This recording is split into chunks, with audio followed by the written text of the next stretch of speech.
Hello friends, my name is some jackass of the YouTube channel, and I am going to play Army Gals. Now, last night I already played this from the beginning all the way to the end, and I fucking love it. Now, it is a visual novel, and there are special scenes in it, in which I'll just edit that out because it doesn't really add to the story when that happens. And I already got one ending that I'll tell you at the end of the playthrough, and there's one ending that I really want to get. So I do have notes here on how to get said ending, and I will be doing my choices based on that ending. Alright. So, we're just gonna start, and hopefully you'll see why I love this game so much. The Aggressive Rehabilitation Missionary Youth Program, whatever that means.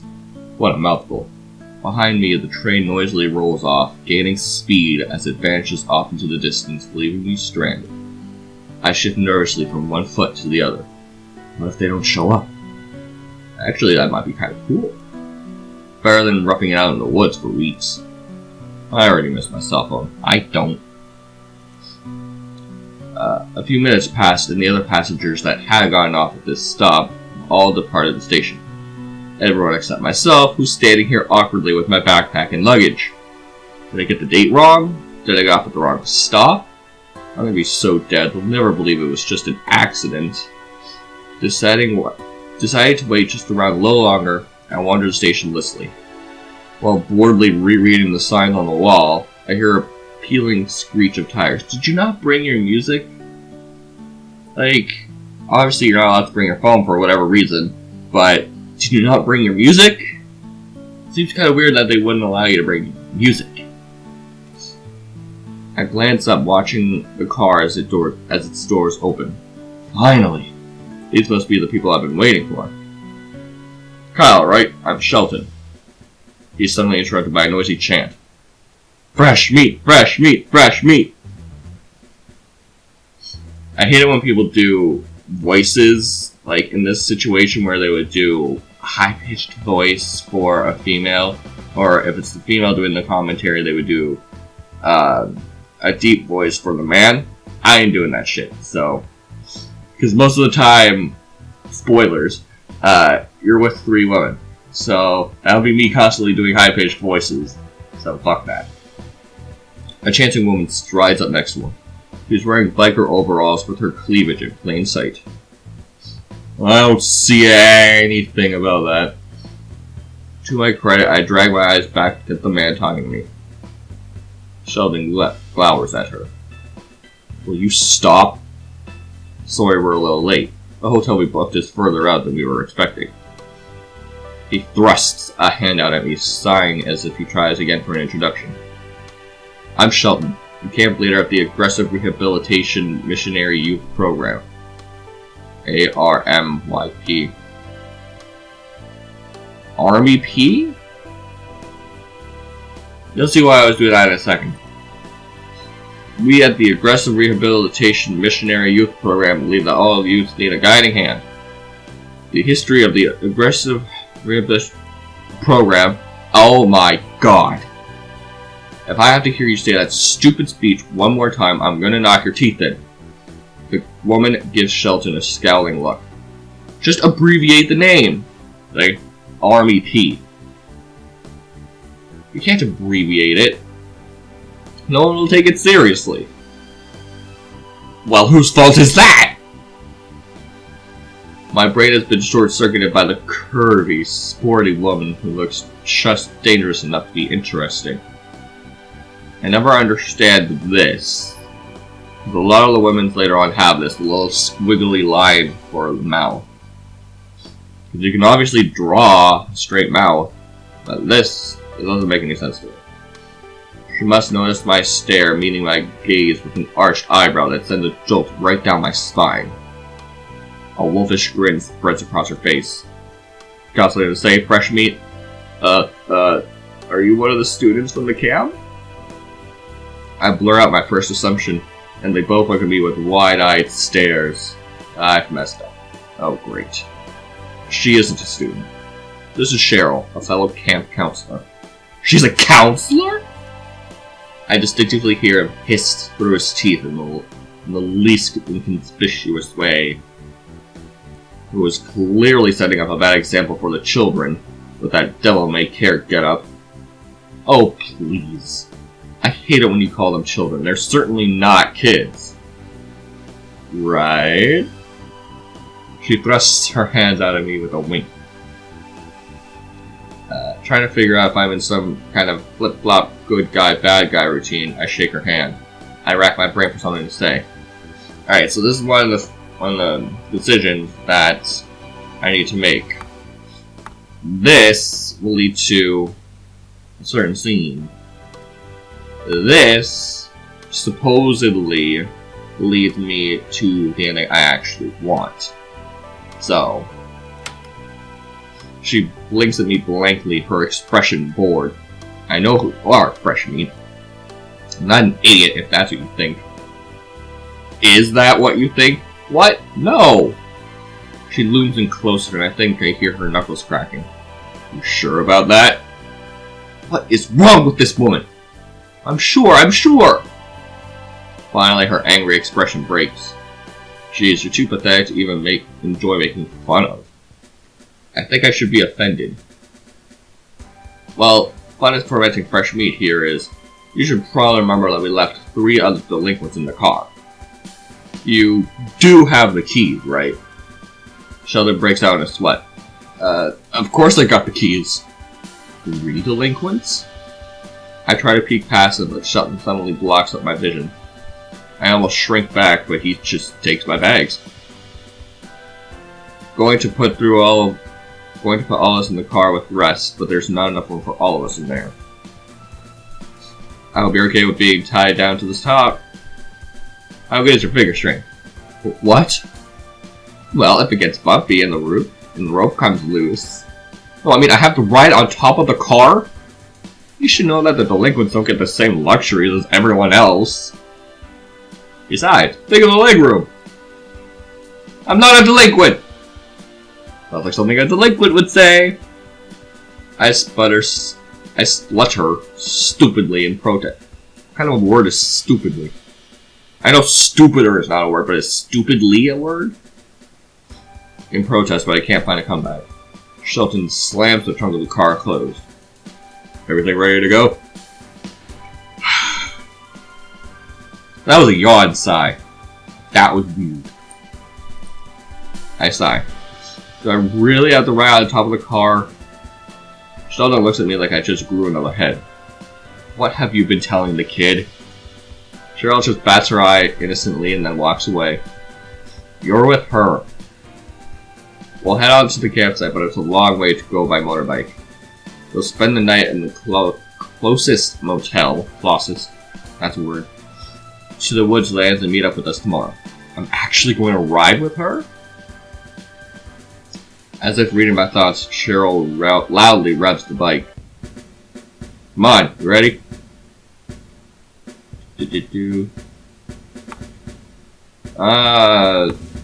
Fuck yeah, let's do this. That's the spirit. Bike rumbles to the ground. Wait, hold on.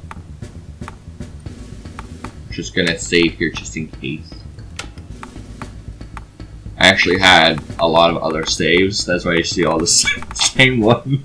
So I actually had to get rid of it because there's no delete option for the save. Alright.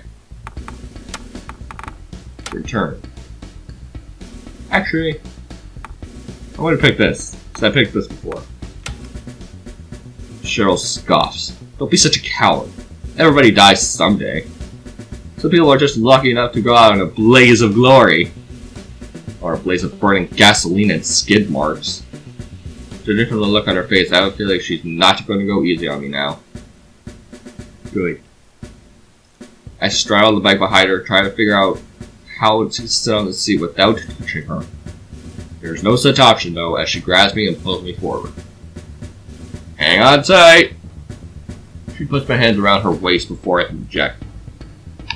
Before I say anything, we speed off through the town and leave the car behind. At least I haven't gotten sick, yet. Every tight curve makes my stomach do flips as we go around them. It's like a roller coaster, except I'm not strapped to anything and the ride has lasted over an hour. They really weren't kidding when they said it was far off. Luckily, Cheryl doesn't try to talk too much over the constant roar of the bike. The sun is settling when we leave the main road and end up in a small, secluded town. I just realized something. I don't need to be constantly hunched over to read. All I gotta do is press a button. My whole body is stiff from sitting tight against her back, clinging for dear life. Here we are, at temporary home sweet home. My legs wobble uncertainly as I get off the bike, actually grateful to be standing in the shadow of the seedy motel.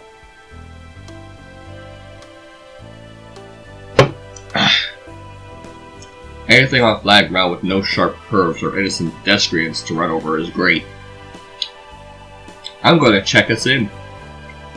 If you're gonna barf, do it away from the bike. I'm not gonna barf. I'd probably asphyxiate on my own vomit before I have the nerve to throw up in front of Cheryl. Alright, rest up. We still got a ways to go tomorrow and it'll be off-road for a lot of it. I want to collapse into a heap. And I would, but there was only one bed, and my brain is officially flipped into off mode. Doesn't she realize? It turns out I'm the one who doesn't realize something. Finally spotted the stained futon printed against the wall. Score! It's got so many unidentifiable dark spots on it that it looks like someone might have been murdered there. Oh well. I moved to collapse onto it. Are you going to sleep there, or are you joining me in the bed? She takes her change of clothes and hovers into the bathroom doorway, glancing back at me with a raised eyebrow. Join her? My brain launches into overdrive while I stand between the couch and the bed. This has to be some kind of test. If I fail, she might try to fist fight me or something. But she was acting pretty flirty earlier. There was definitely something there. Unless that was just my wishful ego hearing what I wanted to hear. Wouldn't be the first time, actually. Her expression shifts to annoyance as I stand there in numb silence. Fortune rewards the bold. But this woman is nuts and a counselor, so unless Fortune is her stripper name, I don't think that rule applies. I open my mouth, not even sure what's going to come out of it. Alright, so this is the main choice that I have to make. Well, not main choice, but one of the major choices that I have to make to get the ending that I actually want. And as much as I would like to, I had to choose this. She just smirks and nods. Suit yourself, I'm gonna get changed. Throwing some sheets over the couch, I try to make it look like less of a biohazard. It's softer than I was expecting, at least, as I lay down and pull the covers up. This I've not read before, so this is all new to me. The bathroom door opens, and I open my eyes to see Cheryl in the doorway.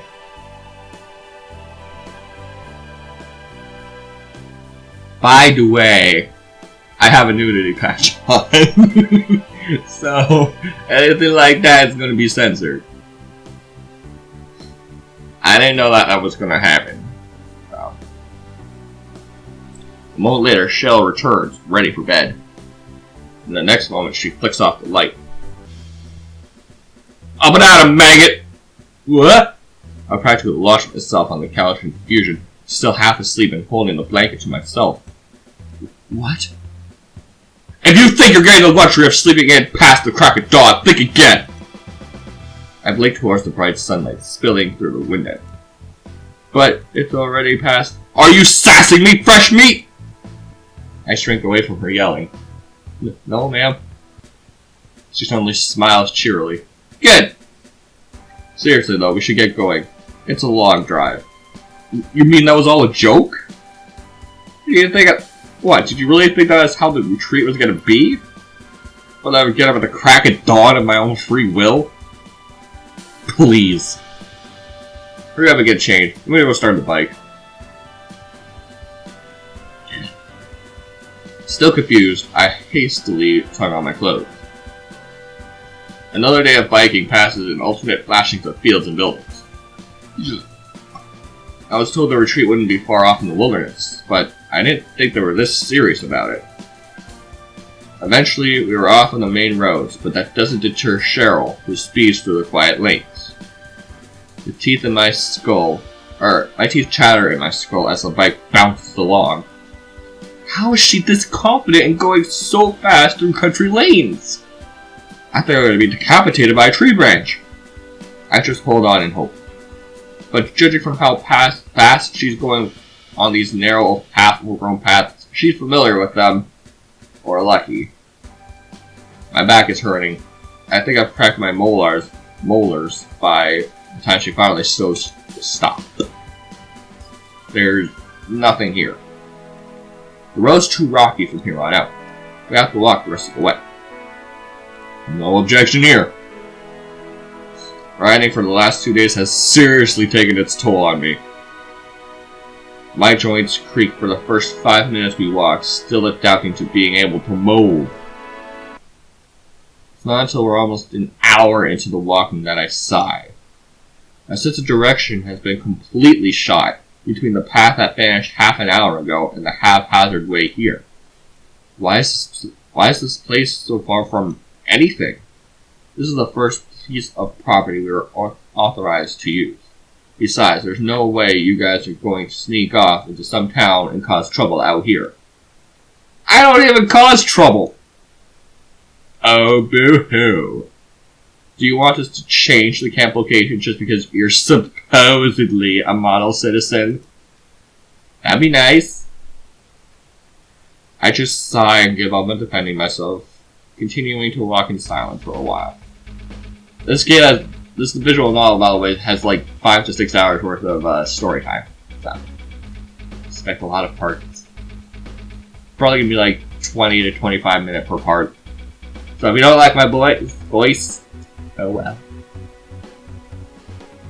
One of my pant legs is completely filled with briars. What is that?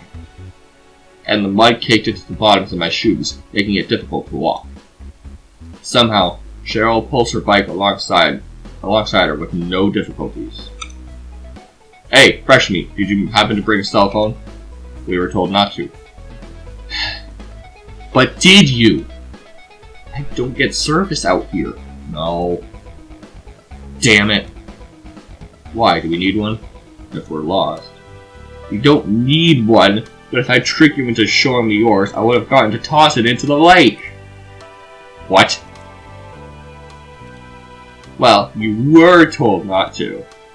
Mildly horrified and grateful that I didn't bring my phone, I stop briefly when I hear other voices. Emerging from the trees, I see Shelton's car. Here we are, and about damn time. And are those my ladies? Women? Mate, is this it? Rolls of cloth and sticks are set up on the ground, circling to a small fire. By the way, this art style isn't used that often, so if you think this doesn't look too good, you're not going to see that very often. Trust me, when we actually talk to them, they look 10 times better. Maybe. There are no buildings anywhere in sight. Seriously? A bunch of tents and a fire pit? I thought there would be cabins and campgrounds and, well, more people than this! This is really going to be rough. The 3 women all stare at me wordlessly, and I very much want to be swallowed up by a hole in the ground. What am I supposed to say? The blue-haired woman looks particularly thrilled, but the other 2 have expressions that range from uncertain to unwelcome. Kyle. The man backs out only to be out of the only assembled tent, bringing a few skewers with them. Looks like everyone's here now. This is it? School is in session. Consider this our first off-season. The rest came out here when we have The rest come out here when we have a bigger staff. But you special cases get to come out mid-year and sorted it back into school faster.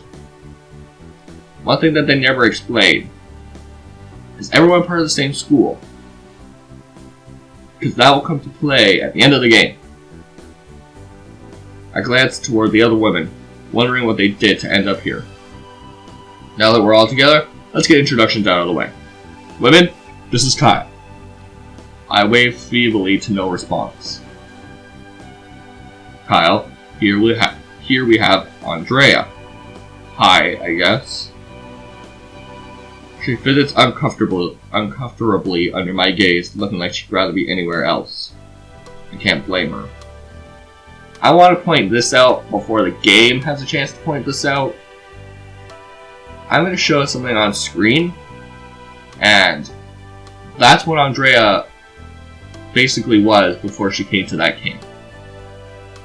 And the reason I say this is because just like a lot of these things, it's going to come to play later on. Which is, keep in mind, she looked like that before coming to this camp. I can't blame her. And this is Rain. I'm glad to see you. I was worried that there weren't going to be any guys on this trip. Realizing her mistake, she turned an awkward gaze to Sheldon, who is very much a man. I mean, any attractive men, Shelton. Anymore. Lastly, this is Etta. I might have imagined it, but I think she nodded her head to me in the slightest possible motion. Alright, so here's the thing. There's multiple endings that you can get in this game. The ending that I'm aiming for is marrying Etta, because she, by far, is my favorite character in this entire visual novel, or game. You'll see why she's my favorite as time goes on. Because Rain is just annoying. Aside from that, she doesn't make any effort to acknowledge my existence. Now, each of you are here for a reason.